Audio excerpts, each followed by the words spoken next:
Hello दोस्तों, कैसे हैं आप सभी। स्वागत है आप सभी का हमारे यूट्यूब चैनल में।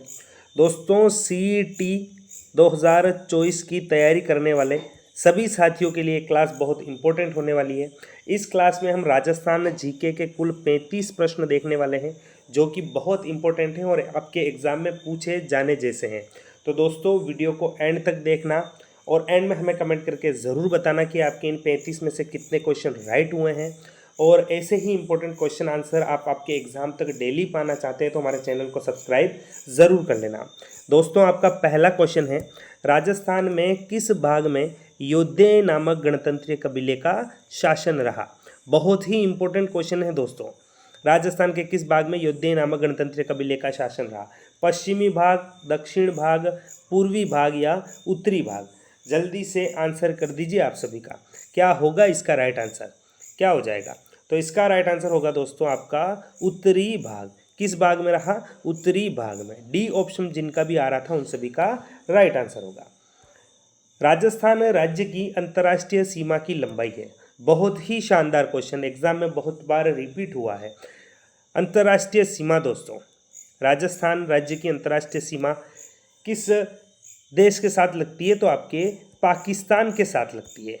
और कुल कितनी है, राजस्थान कितनी बनाता है, तो राजस्थान के साथ कितनी लगती है आपकी 1070 किलोमीटर। इस रेखा को क्या कहा जाता है, तो रेड क्लिप रेखा कहा जाता है।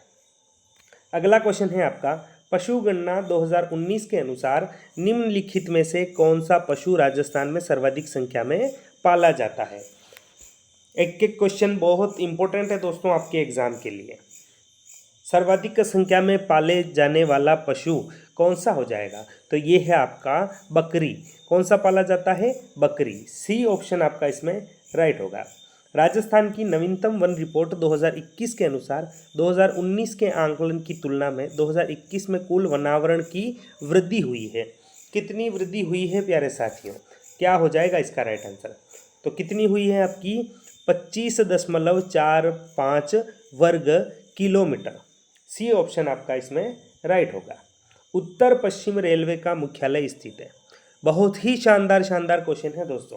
क्या हो जाएगा आपके उत्तर पश्चिम रेलवे का मुख्यालय, जोधपुर, अजमेर, भरतपुर या जयपुर। उत्तर पश्चिम रेलवे का मुख्यालय कहाँ स्थित है, आपका जयपुर में स्थित है प्यारे साथियों। कहाँ पर, जयपुर में। नेक्स्ट क्वेश्चन है आपका, निम्नलिखित में से अलसी उत्पादक जिले हैं। अलसी उत्पादक जिले, अलसी का कहाँ उत्पादन होता है दोस्तों। ऑप्शन को आपको ध्यान से पढ़ना है और आंसर करना है। तो क्या हो जाएगा, इसका आंसर होगा आपका बारा, कोटा और बूंदी। जिनका भी ए ऑप्शन था उन सभी का राइट है। राजस्थान में प्रथम बायोमास संयंत्र स्थापित किया गया। प्रथम बायोमास संयंत्र कहाँ स्थापित किया गया, तो ये किया गया था आपके पद्मपुरा श्री गंगानगर में। कहाँ, पद्मपुरा श्री गंगानगर में। सीसे जस्ते का अयस्क कौन सा नहीं है। सीसे जस्ते का अयस्क कौन सा नहीं है दोस्तों, तो आपका हेमाटाइट नहीं है। डी ऑप्शन आपका इसमें राइट होगा। अगला क्वेश्चन है, खाटू श्याम जी का मंदिर किस जिले में स्थित है। ये क्वेश्चन किसी का भी गलत नहीं होना चाहिए प्यारे साथियों। खाटू श्याम जी का मंदिर कहाँ हो जाएगा, आप सभी को पता है खाटू श्याम जी का मंदिर आपके सीकर जिले में स्थित है। हारी भावरी कृषि का रूप किस जनजाति में प्रचलित है। कौन सा दोस्तों, आपके हारी भावरी कृषि का क्या होगा, तो किस जनजाति में प्रचलित है, आपके घरासिया जनजाति में प्रचलित है। थार के मरुस्थल में पाए जाने वाले अर्धचंद्राकार रेत के टीलों को क्या कहा जाता है। अर्धचंद्राकार रेत के टीले क्या कहलाते हैं, तो ये आपके बरखान कहलाते हैं प्यारे साथियों। क्या, बरखान। राजस्थान के नागौर, पाली, अजमेर और जयपुर जिलों में मुख्य रूप से कौन सी मिट्टी पाई जाती है। कौन सी मिट्टी पाई जाती है, तो ये आपके पाई जाती है सिरोजेस्म। कौन सी, सिरोजेस्म। बी ऑप्शन आपका इसमें सही होगा। दोस्तों, सुमेलित करना है, लिफ्ट नहर दे रखी है और लाभान्वित जिले दे रखे हैं। जय नारायण व्यास लिफ्ट नहर, इससे कौन कौन से जिले लाभान्वित होते हैं, तो कौन से होते हैं आपके जोधपुर ग्रामीण और जैसलमेर। इसके बाद चौधरी कुंभाराम। चौधरी कुंभाराम से क्या हो जाएगा? चौधरी कुंभाराम से दोस्तों आपके हनुमानगढ़ और चूरू जिले। इसके बाद दोस्तों पन्नालाल बारूपाल। तो पन्नालाल बारूपाल से आपके जोधपुर ग्रामीण, अनूपगढ़ और बीकानेर जिले। और डॉक्टर करणी सिंह लिफ्टनहेर, तो इससे दोस्तों आपका बीकानेर, अनूपगढ़, डिडवाना, कुचामन और नागौर जिले। दोस्तों इनको सिंगल में भी याद रख लेना, आपके एग्जाम में क्वेश्चन पूछा जा सकता है। राजस्थान जीके के बहुत ही शानदार क्वेश्चन है दोस्तों इसमें। राजस्थान में होने वाली वर्षा के लिए उत्तरदायी ग्रीष्मकालीन मानसूनी पवनें किस महासागर से आती है? किसमें दोस्तों? आपके ग्रीष्मकालीन में। क्या हो जाएगा? तो क्या हो जाएगा? किस महासागर से आती है? तो ये आती है आपके हिंद महासागर से। बी ऑप्शन आपका इसमें राइट है। राजस्थान की सांबर झील को 5 नदियों से पानी मिलता है, निम्नलिखित में से कौन सी नदी उन 5 नदियों में से एक है? दोस्तों वीडियो को एंड तक देखना और हमें कमेंट करके ज़रूर बताना कि आपके इनमें से कितने क्वेश्चन राइट हुए हैं, जिससे आपको भी पता चले कि आपकी तैयारी कैसी चल रही है। क्या हो जाएगा? तो इनमें से कौन सी वो नदी है? एक समोद है। 5 नदियाँ दोस्तों, तो कौन कौन सी हो जाएगी? एक होती है आपकी रूपनगढ़ नदी, दूसरी है दोस्तों आपकी मेंथा नदी, तीसरी दोस्तों आपकी खारी नदी, और चौथी नदी है आपकी खंडेला नदी। कौन सी है दोस्तों? आपके खंडेला नदी। और 5वीं नदी कौन सी है? आपकी समोद हो जाएगी। इन 5 नदियों को याद रखना है। इन 5 नदियों का पानी किस में गिरता है? आपके सांभर झील में गिरता है। अगले क्वेश्चन की तरफ चलते हैं। आपका अगला क्वेश्चन है, बागोर सभ्यता किस नदी के किनारे पर अवस्थित थी? बागोर सभ्यता। बागोर सभ्यता किस जिले में है? तो आपके भीलवाड़ा में है। कहाँ दोस्तों? भीलवाड़ा। और नदी कौन सी है? आपके कोठारी नदी। याद रखना है, कोठारी नदी पे एक बांध बना हुआ है जिसका नाम है आपका मेजा बांध। क्वेश्चन के साथ एक्स्ट्रा क्वेश्चन भी बता के चलूंगा, जिससे आपके ज़्यादा से ज़्यादा क्वेश्चन कवर हो सके। जाटों का प्लेटो या अफलातून किसे कहा जाता है? जाटों का अफलातून किसे कहा जाता है? तो किसे कहा जाता है? आपके भरतपुर के शासक थे आपके महाराजा सूरजमल, इन्हें ही जाटों का प्लेटो कहा जाता है। ए ऑप्शन आपका राइट होगा। भारत में एकमात्र ठाकुर केसरी सिंह बाहरट ऐसे व्यक्ति हैं जिन्हें भारत माता की दासता की श्रृंखलाओं को काटने के लिए अपने समस्त परिवार को स्वतंत्रता के युद्ध में झोंक दिया। ये कथन किसने कहा था? ये कथन किसके द्वारा कहा गया था दोस्तों? आपको बताना है। राइट आंसर क्या होगा? ऑप्शन है आपके महात्मा गांधी, रास बिहारी बोस, सुभाष चंद्र बोस या सरदार पटेल। तो ये कथन किसके द्वारा कहा गया था? ये कहा गया था आपके रास बिहारी बोस जी द्वारा। अगला है, मेवाड़ राज्य के सामंतों की श्रेणी कहलाती थी।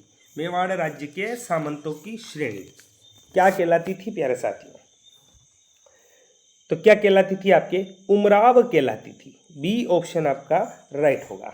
अगला क्वेश्चन है, महाराणा प्रताप की मृत्यु किस ऐतिहासिक स्थल पर हुई थी? महाराणा प्रताप की मृत्यु किस ऐतिहासिक स्थल पे हुई थी? तो ये हुई थी आपके चावंड में। चावंड में ही दोस्तों महाराणा प्रताप की छतरी बनी हुई है। और कहाँ क्वेश्चन पूछा जाता है? केजड़ बांध के किनारे महाराणा प्रताप की छतरी बनी हुई है। मेवाड़ एवं अंग्रेजों के मध्य संधि पर हस्ताक्षर किए गए थे। मेवाड़ अंग्रेजों की मध्य संधि हुई थी। कब हस्ताक्षर किए गए थे? तो ये किए गए थे आपके 13 जनवरी 1818 को। राजस्थान एकीकरण में भरतपुर, धौलपुर रियासतों पर जनता की राय जानने के लिए एक कमेटी का गठन किया गया था। उस कमेटी में कौन सम्मिलित नहीं था? कौन सम्मिलित नहीं था दोस्तों? तो कौन सम्मिलित नहीं था? आपके MS जैन सम्मिलित नहीं थे उसमें। अगला क्वेश्चन है आपका, देश हितैषणी सभा को स्थापित की गई। देश हितैषणी सभा की स्थापना कब हुई थी प्यारे साथियों? क्या हो जाएगा यहाँ? कौन सा ऑप्शन इसमें राइट होगा? क्या कमेंट आ रहा है आप सभी का? क्या होगा? तो देश हितैषणी सभा कब हुआ था? आपके 2 जुलाई 1877 को। भील क्षेत्र में बावजी के नाम से जाने जाते हैं। भील क्षेत्र में बावजी के नाम से, बावजी किन्हें कहा जाता है दोस्तों? बावजी कौन जाने जाते थे? तो ये जाने जाते थे आपके श्री मोतीलाल तेजावत जी। कौन दोस्तों? मोतीलाल तेजावत। 1938 में जयपुर प्रजामंडल के अध्यक्ष निम्नलिखित में से कौन थे? जयपुर प्रजामंडल के अध्यक्ष 1938 में कौन थे? तो ये थे आपके जमनालाल बजाज, जिन्हें गांधी जी का 5वां पुत्र भी कहा जाता है। अगला है आपका, जल महल किस झील के मध्य स्थित है? जल महल बहुत ही शानदार क्वेश्चन है आप सभी के लिए। कौन सी झील हो जाएगी आपके? ऑप्शन है मानसागर झील, कायलाना झील, झील फाय सागर या आना सागर झील।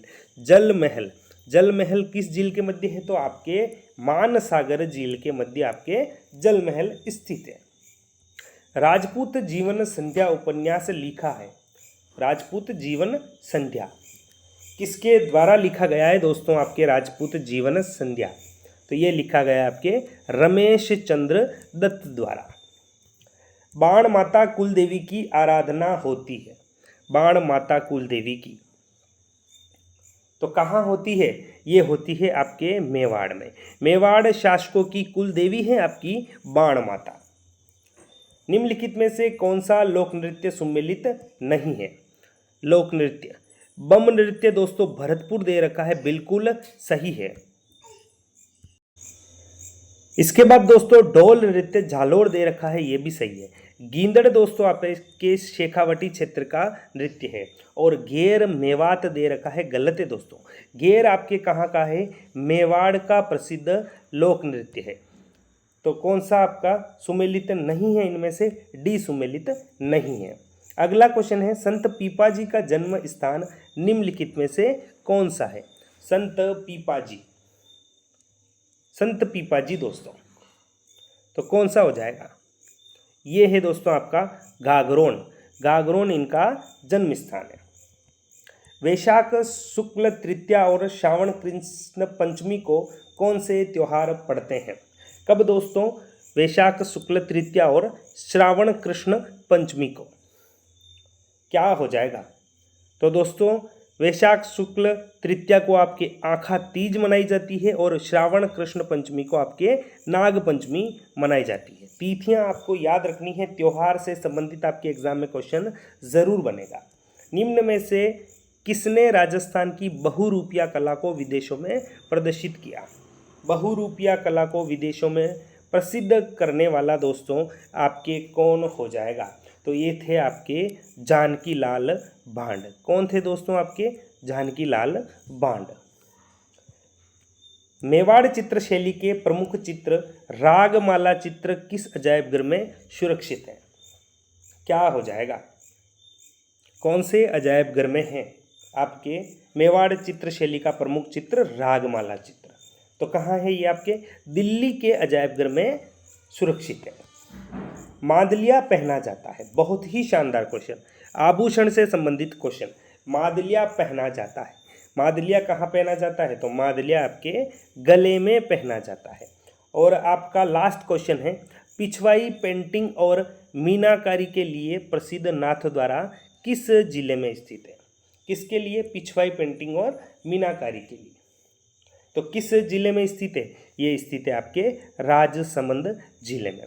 दोस्तों ये थे आपके 35 क्वेश्चन। ईमानदारी से कमेंट करके ज़रूर बताना कि आपके इनमें से कितने क्वेश्चन राइट हुए हैं।